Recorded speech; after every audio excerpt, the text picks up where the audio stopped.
I'm holding this show hostage. Tony does not. I have. How did you? I didn't do anything. You took everything. Chiva. Don't like me. You're the one taking everything. I just want to click. Like this feels so good. Like, all right, fine. Take it. I don't want it anymore.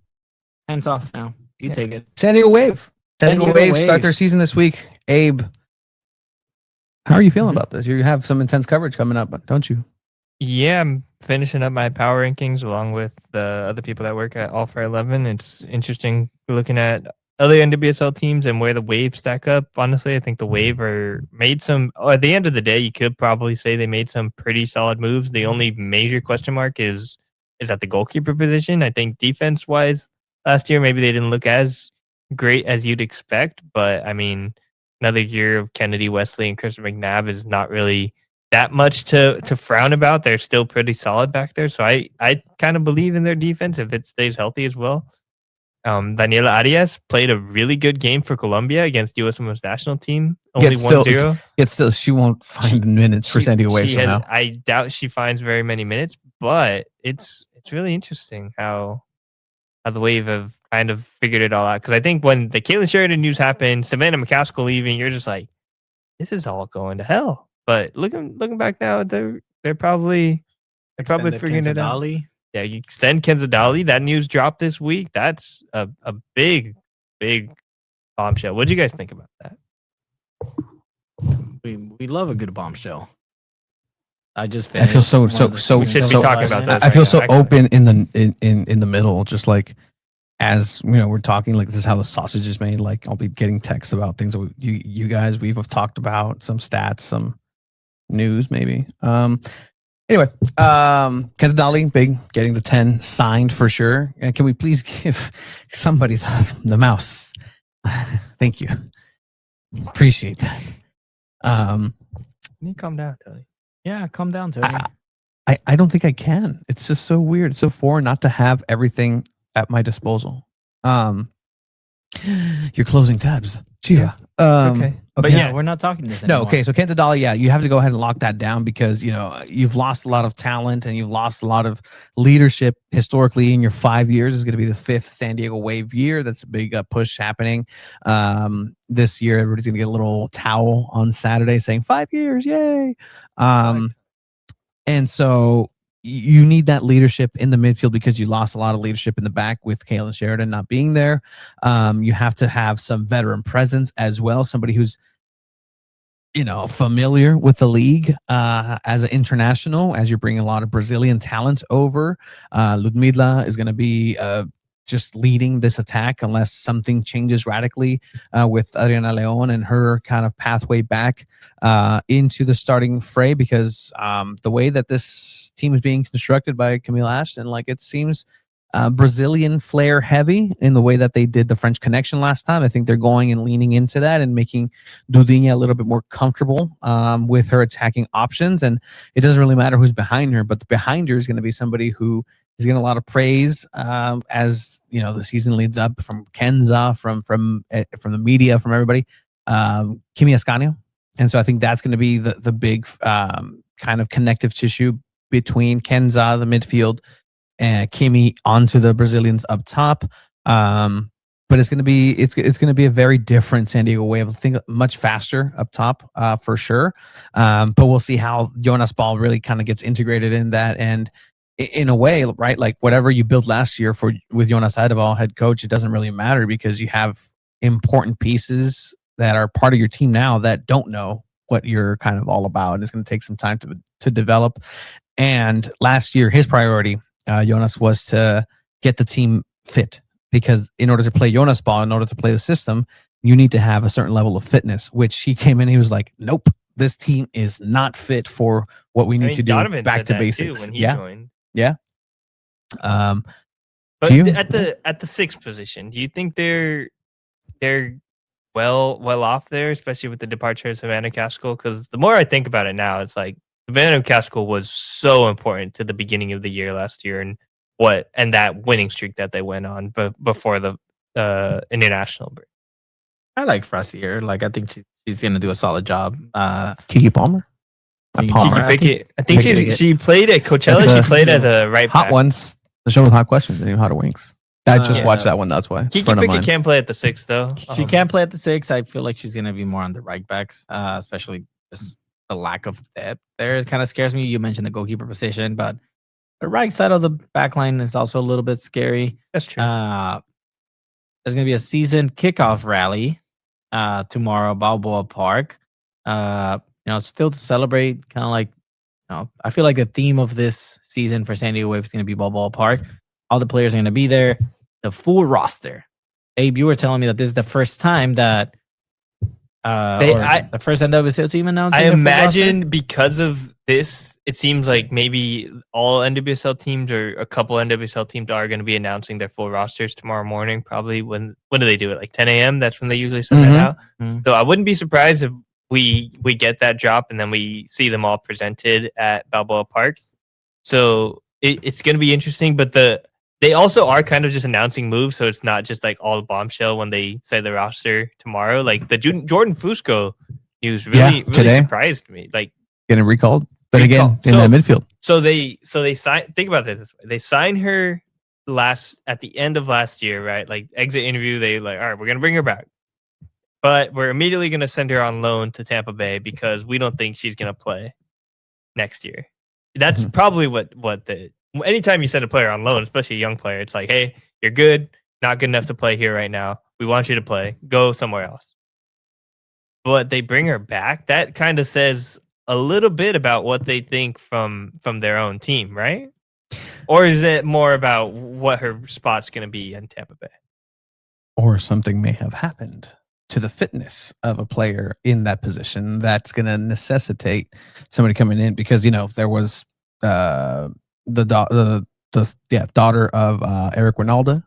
Tatum Winalda, injury replacement. Yeah, contract. A good little PR move there for a little bit. Player. She's a good player for sure. I mean, Jordan Fusco was a short-term contract player as well. So was Nia Harrison. Now they have full contracts. I think she added something coming off the bench where she came in and last season on the attacking end, like her kind of fitting herself in that area of the field was really making dangerous plays happen, something that Adriana Leon wasn't doing. So yeah, I think it's just a little bit more depth thing. Go ahead, take it. No. I just there's it, and it's a Tony thing. Okay, thank you. That was bothering me. But in any way, do you think they're going to be? You're the one that was the Chiva Damos, Nostradamus last year, saying they're going to be top 3. They're going to make playoffs. They're going to be much better. You've seen some Coachella games because again, the hard thing with San Diego Wave, San Diego FC, and really soccer in America is that these like preseason times, there's just so little information about injuries that should be more transparent that you don't really get to see much leading up to a season. So it's very difficult to be like, well, I think this. And then the season actually happens. And then, you're just kind of like, whoa, we didn't know any better. But it'd be nice to have more transparency leagues. But you were the person, Chiva, that was like, yeah, they're going to be gung-ho. Does this team now with the additions that you've seen so far, not the ones that may come or may not, because there's one still agent that looking for a team of a local player exiting Chelsea. We'll see if that materializes into anything. But do you think San Diego Wave will have a chance to repeat and make playoffs at least and have maybe a little bit better turnaround in playoffs when it not just one and done? I think San Diego Wave will make playoffs. I think they're going to win this Saturday against Houston, which we're going to preview in a little bit. But yeah, no, I think, having Jonas stay another season, only positive things can come out of that.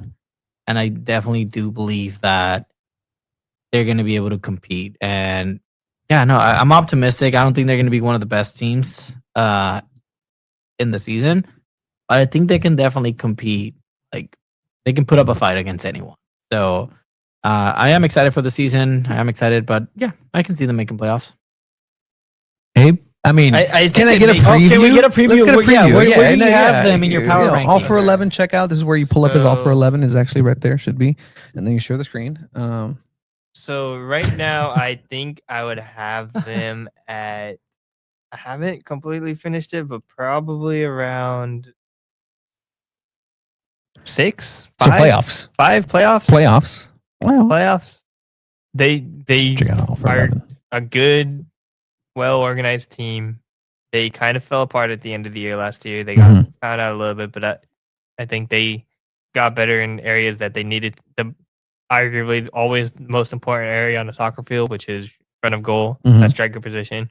They got a big upgrade there. They needed that upgrade, and it's gonna work well for them, I think.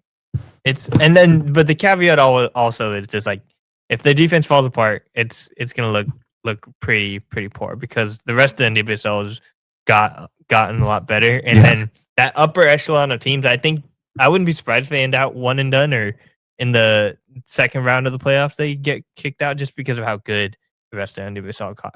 Kansas City brought on Corey Bethune. Washington Spirit brought back Trinity Rodman, Gotham FC. Now you're going to have a full season of Jaden Shaw connecting with Denver's Rose a team. Lavelle. Denver looks like a really good team out there. Which, like by the Orlando way, Pride, Jackie Ovalle having a full season is going to be a big thing. Caruso scores 15 plus goals with Kansas, right, Abe? There's some people that think she's going to be really good with Kansas City. I saw some stuff about it just because of her player profile and how she's going to be used with Kansas City compared to how she was used with San Diego and how Jonas Eidevall has his thing. She's going to be like playing more as like a little bit further back, and people really believe in that. I still don't think she's going to be great for Kansas City. Like technically, she's signed with another league and then is on loan with Kansas City. If she scores 10 goals this season, you'll shave your head. Yeah.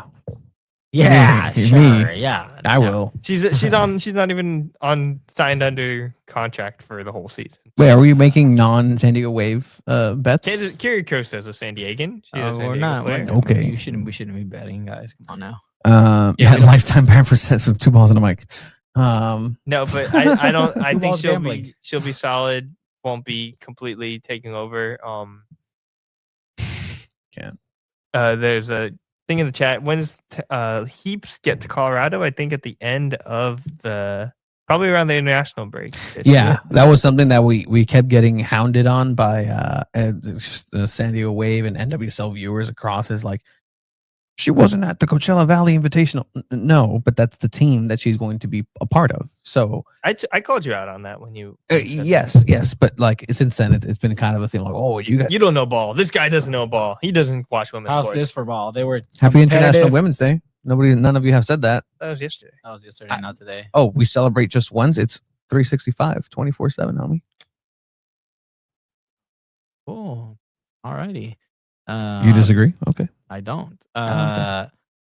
Here's some ball, right? Denver was really good at the Coachella Invitational, and they're gonna be way better with Lindsay Heaps playing with. Yeah, that's some ball knowledge. Okay, so That's what that is. So now let's talk about Houston. Houston's actually. I was going through their roster just right now. How many former San Diego Wave players would you guess are on Houston Dashes? 3. 3? I think it's more. Yeah, it's definitely more. 4. 4 plus one of their current players' sister. So yeah, I have Kristen Westphal, Mackenzie Robbie, Hillary Beale, and Danny Colaprico. So it's kind of crazy. It's a lot of Mackenzie Robbie, the best one out of all of them.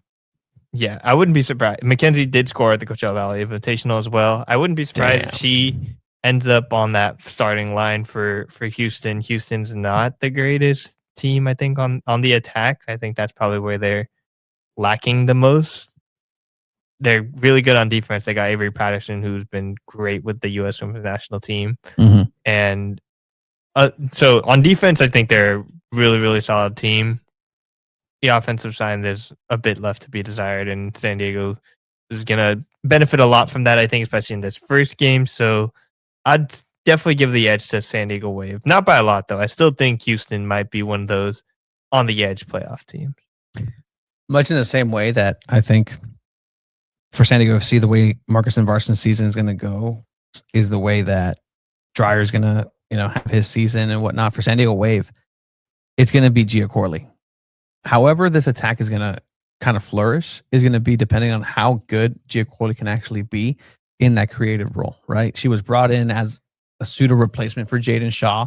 Really didn't really pan out outside of the 2 first games of the season and just disappeared from there on. Just on the scoring end, but she was still there, an important part of I think them winning at the beginning of the season. I think Gia Corley, based on what we saw last season, she's not going to be the goal scoring type, the stat wise. She is the transition player along with Kenza Dali. The way she drives the ball down the field, the way she can take on 1-2 players, pass it, and then they cross the ball in and maybe get a shot, maybe get a goal. Didn't happen a lot last season, but I think that's really her style. Just that transitional sense. She's very good at that. If we're going to call on a player that I think is going to have a big impact this season, obviously the Brazilian trio is going to be up there. Like I think Dudinha is going to be one of those, Lumila, but I think Kimi Ascanio is going to have another breakout season this year. She has the number 8. She's playing great. Kenza Dali's teaching her everything she knows. Every time I ask Kenza Dali about Kimi Ascanio, she's like, I feel like I always repeat myself. She's one of the best players I've ever seen at that age. Like for Kenza Dali to say that, that says a lot, and I think it's going under the radar for a lot of people. Kimi Ascanio is going to be a great player this season. What about Mel B? I don't even think she's still healthy to Sub. play. She'll sub on and have some Look, moments. With Mel B's hype is because she's from San Diego and she's flashy and she can do all that. But Kimi Ascanio is a better soccer player than Mel B. Yeah, I think that's fair to 100%. say. But yeah, Melanie Vasena still has a lot, I think, to like develop in, and it might take a change of scenery to truly like see that, especially out of such a young player. And sometimes you think about it, like she was probably dominating. Because she signed when she was 15, dominating at the San Diego Surf level. San Diego wanted to make a kind of a big splash, sign a local player, especially also young player, have someone else out there in the training environment that can like bring that kind of energy to the pitch. And on as far as like her own development went, like if she did stay playing at Surf, playing with some of the younger like talent out there, she might have developed in different ways. And the development that she's getting now with Wave, it won't be seen until like years on in the future, where she's like, oh yeah, I remember when I was 16 years old playing against Alex Morgan, Kenza Dali, and all these different things. So I think she's still a really good prospect. But as far as for Wave, it's going to be tough to beat out a Dudinha, Ludmila, or anyone really on the front line or even in the midfield to get a starting spot. Oh, you don't think she starts? No. Ooh. It's Kimi Ascanio, it's Gia Corley, okay, gotcha. It's Lorena Facer, Kenza Dali, Dudinha. Yeah, there's a lot of players that would start over. What are we expecting in goal? Didi, So- for sure. Luisa just got here. Okay. Like I said, don't believe players arrive in San Diego until they Until the arrive sirens get until the greeted. sirens say hi to them off the plane, which is still one of the coolest things that the Wave get to do and help greet players. But Luisa Agudelo, I wouldn't be surprised if at some point in the season she takes over that starting spot. But Didi Hericic is going to start. She's earned it. I mean, look at what she did at the World Sevens tournament. Like she was really important to them at that. I think that once you get that transition into Luisa, if you ever do get it, that's when you can possibly expect Daniela Arias to start making more appearances and just connect that tissue in the back. That's the third time I've said connective tissue. Okay. Can we this throw in podcast. Leah Godfrey's name in there? Because That's a good point. You can go ahead and talk about her. because she had a hell of a preseason for San Diego Wave, scoring bangers, and I think just coming into the league, she's going to be flying under a lot of people's radars, but I think she's going to be making a very big impact as well, whether it's off the bench, whether it's starting. I think she's good enough to compete for a starting spot, especially at that kind of like right wing spot. Looks like she's been kind of slating in, maybe right center midfielder. But yeah, I think she's a very talented player too. Yeah, it's looking at when I was like writing the article about her signing with the Wave, it seemed like out of college, she was a really highly touted prospect, played with the U.S. under youth national team for a couple times, and then boom, gets a big injury, everyone kind of forgets. And then she has a pretty solid season for her senior year. And if she can get back to that level of just like playing with the youth national team, scoring goals, and there's a lot of potential there. And it's it was a really solid under the radar signing by the Wave. Just knowing that, hey, this player's coming back from injury or came back from injury, performed at a pretty solid level. They believe that they can help players come back from injury as well. I mean, look at somebody we didn't even talk about, Trinity Byers. That's what I was going to bring up right now. Like that's a crazy move when you really think about it. Last time I saw her was not. Last time I spoke with her, hey, how'd you enjoy your 2 minutes in this game? Oh. Congratulations on your debut, and let's speak with no other player after that loss. I get how distraught the players were, but like that was not sure throw her out there, but like the third player in the post match after they get booted out of the clean slate. That's last season. That's last season for sure. Like, for clean sure. slate. She is a baller. She is pacey. She can come in and make an impact off the bench. And, in the Game 75th changers. minute, when the back line is on tired legs and you throw in Trinity Byers, that can be dangerous. Yeah, that's a good that's a good option to have off the bench. Like just I can imagine that coming in attacking defenses that are exhausted and maybe getting a pass from the midfield from Mackenzie Dali or a player like that. What do you feel about Nia Harrison's offseason performance at Coachella? It was okay. I think she's also a player that we could see coming off the bench in one of those fullback spots. She did enough to earn a full contract, which is pretty interesting because, last year was short term and then technically like a second short term or they make it a full term. And then now this is like a full year contract that they gave her at the beginning of the season. So they had to have seen enough in training last year and just in general that she earns that full year thing. So I think she'll be a substitute. Maybe not that starting role. That probably belongs to Pro Moroni. So Philippe's favorite player, B9 Power, for sure. Well, I'll tell you this: we will all know a lot more about San Diego Wave after their match against Houston, because again, right now we've seen just some one game preseason. No, but in terms of like the movements of the players, the phenotypes of the players and what they're kind of going at, right? Like this may not be the polished product, as the McDonald's CEO would call his new burger, unquote, product. When was the last time you ate a McDonald's burger? I can't even. For you, dude, honestly, I don't know when the last time you ate. To be fair, Hey, At carne con chile. a concha. Carne con chile. Oh, well, sounds oh, you just had like a Squidward nibble. I eat a lot. Dude, Abe can eat, man. Come on. I've put some down in the press box before, but no, I've been exercising a little bit more. I played soccer this weekend on Saturday. My hamstring was killing me. I did some yard work out in my backyard, working on my legs a little bit. You really earned that Mexico shirt over the weekend, then. But we'll know a lot more from San Diego Wave based on what we see from them, the players, and how their fitness is. Because as much as we want to speculate, like for me at least, and this is foul on me for not necessarily being so engorged in the NWSL lore of things as much as I may be on the men's side, but even then MLS, I'm just like, okay, like I just see the game for the game. Like I don't care who's playing. When the season starts, you start following a lot more. Yeah, it starts getting into your consciousness just because it all happens, and then you can like absorb more. Just looking at rosters, and rosters aren't even fully out technically. It's all weird. So it's once the actual games are happening, you'll get used to it. Yeah, and I'm excited for it, and it'll be interesting. Let's just kind of, I don't know if we can have something else, but in terms of what'll be interesting to watch too is off the pitch and off the field. Off the woodwork. Off the woodwork would be the attendance and how that's gonna start. Does it grow? Does it shrink? Does it? What was their average? This Saturday, like I think they get like. I get to do this. I think they get like 14. What was San Diego Waves attendance average last year?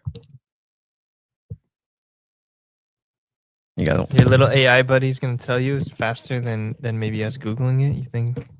Okay. Anyway, what were you talking about, Chiba? I've completely lost now. Usually I this think they usually get- this I think Googling they get- happens behind the scenes and you don't see it because I'm on that and I'm just like, okay, cool. Go for it, Chiba. San I Diego. think they'll get about 14,000 on Saturday, maybe Just looks like 15. I'm texting. I hate it. 14,000. I'd say probably that's probably a good number. 15 if they're really pushing and promoting this game. I haven't really seen that much promotion of this game. Average My feeds or out in the world. Maybe a Balboa Park. There's probably good promotional stuff out of them just doing it all at Balboa Park because they'll have more just people seeing it all. 13,427 was fans per match was what San Diego Wave averaged last season. Mm-hmm. That's 26% decline for the 2024 season, according to some articles. The lowest attendance was 11,000 against Bay FC on the 4th of May. First game for San Diego FC announced 27,000-ish. Actual butts and seats was not 27,000. Last game for San Diego FC announced 21,000, was not 21,000 butts and seats for sure. But I don't know how telling that is just of the region. I don't know how telling that is of the unfavorable matchups. There's been midweek games, unattractive opponents. For sure, San Diego FC will at least sell out LA games, for sure. But on the Wave side, what is the biggest opportunity for growth here? They're not going to open the Upper Bowl. I would assume. That's just I don't think it's going to happen. If it does, good. Good. I would love to see nothing more than Snapdragon Stadium packed to watch some San Diego Wave. I don't think the Upper Bowl is going to be open this year, but tickets are a lot cheaper and affordable for San Diego Wave this year, though. As we looked in last week's, we got a lot of positive feedback on that conversation. I'm sure we'll revisit it at some point, but yeah, MLS definitely need to lower their ticket prices. No, for what it is. Sure. Yeah, they do. How much is a Wave game? Because they have, I know they have promotions. And if you've missed the promotions, then, get on that. But if you're a stadium connoisseur and you just really want to go watch Snapdragon Stadium and see the insides and walk around and catch a San Diego Wave game at the same time, or a soccer game, I'd recommend going to a Wave game. Here's a question I have that's frustrated me about the Wave in the past. Do you think they have any sort of signage, paraphernalia, mention, trophy presentation for their World Sevens championship that happened this past year? This is their first time coming back and playing in front of playing a match in San Diego since winning that title. $16 a ticket, $17. Okay. Will those $15-$16 tickets be acknowledged? We'll have to acknowledge the victories. Literally right here. I guess it matter. A little bit more pricey. One ticket, $78, but that's row 4, right in the middle. If you really want to watch this fantastic pitch that Mikey Vadas keeps talking about, then go for it. They'll mention it. This game does. They'll mention it. The attendance? The World 7. The World 7. Yeah. Oh,